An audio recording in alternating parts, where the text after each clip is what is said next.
فاسألوا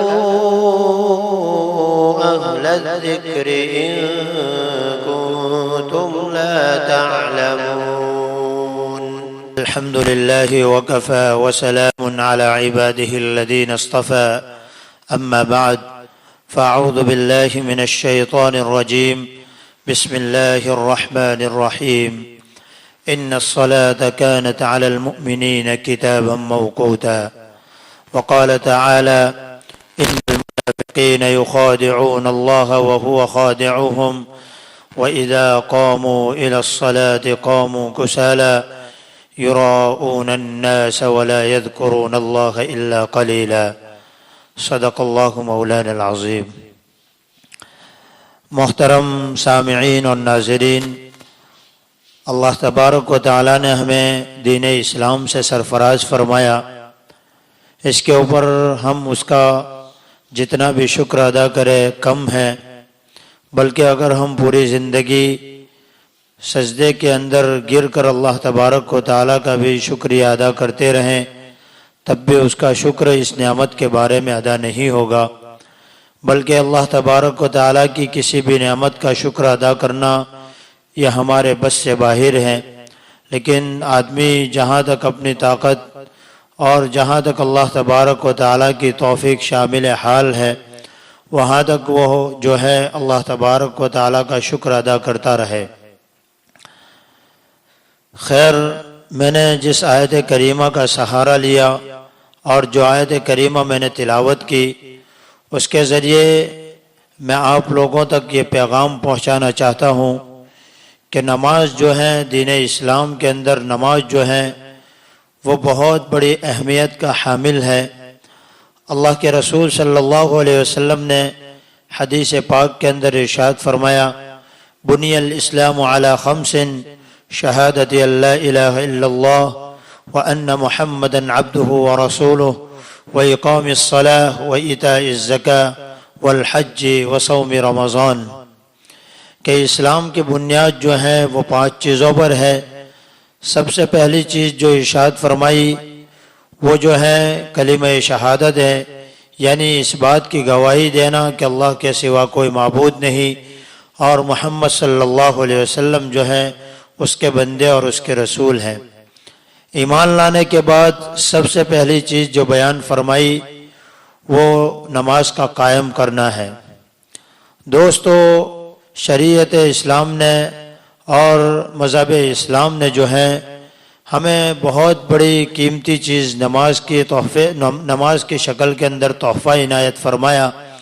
اللہ کے رسول صلی اللہ علیہ وسلم جب معراج کے اندر گئے تھے اور اللہ نے جب ان کو تحفہ دیا تو تحفے کے اندر جو ہے سب سے بڑی چیز جو ہمیں ملی ہے وہ نماز ہے. دوستو، آج کل ہمارے اندر نماز کے بارے میں جو سستی، لاپرواہی، بے اعتنائی، بے رغبتی بڑھتی جا رہی ہے وہ ہمارے سامنے ہے. سب سے پہلے تو اللہ تبارک و تعالیٰ نے قرآن کریم کے اندر اس بات سے ہمیں بھان دیا اور اس بات کا ہمیں پابند بنایا کہ ان الصلاۃ کانت علی المؤمنین کتابا موقوتا، کہ نماز جو مومنین کے اوپر فرض کی گئی وہ وقت کی پابندی کے ساتھ کی گئی. اور جہاں پر اللہ کے دشمنوں کا، اللہ کے رسول صلی اللہ علیہ وسلم کے دشمنوں کا اور اسلام کے دشمنوں کا اور اسلامی لبادے کے اندر اور اسلامی لباس کے اندر اسلام کے جو کھلا دشمن ہیں اس کو اجاگر کرتے ہوئے اللہ تبارک و تعالیٰ نے دوسری جگہ پر ارشاد فرمایا: ان المنافقین یخادعون اللہ وہو خادعوہم وَإِذَا قَامُوا إِلَى الصَّلَاةِ قَامُوا كُسَالَى.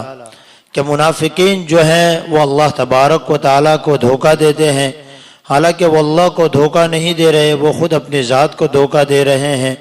پھر ان کی صفات بیان کرتے ہوئے اللہ تبارک و تعالیٰ نے نماز سے متعلق ان کی سستی کو بیان کرتے ہوئے فرمایا کہ وَإِذَا قَامُوا إِلَى الصَّلَاةِ قَامُوا كُسَالَى. کہ جب وہ نماز کے لیے کھڑے ہوتے ہیں، جب ان کے لیے نماز کے لیے اذان دی جاتی ہے، مؤذن ان کے لیے جب اذان پکارتا ہے تو بہت سستی کے ساتھ، کاہلی کے ساتھ اور اپنے آپ کو بہت سست بناتے ہوئے، بلکہ نماز کو اپنے اوپر بوجھ سمجھتے ہوئے نماز کے لیے جاتے ہیں.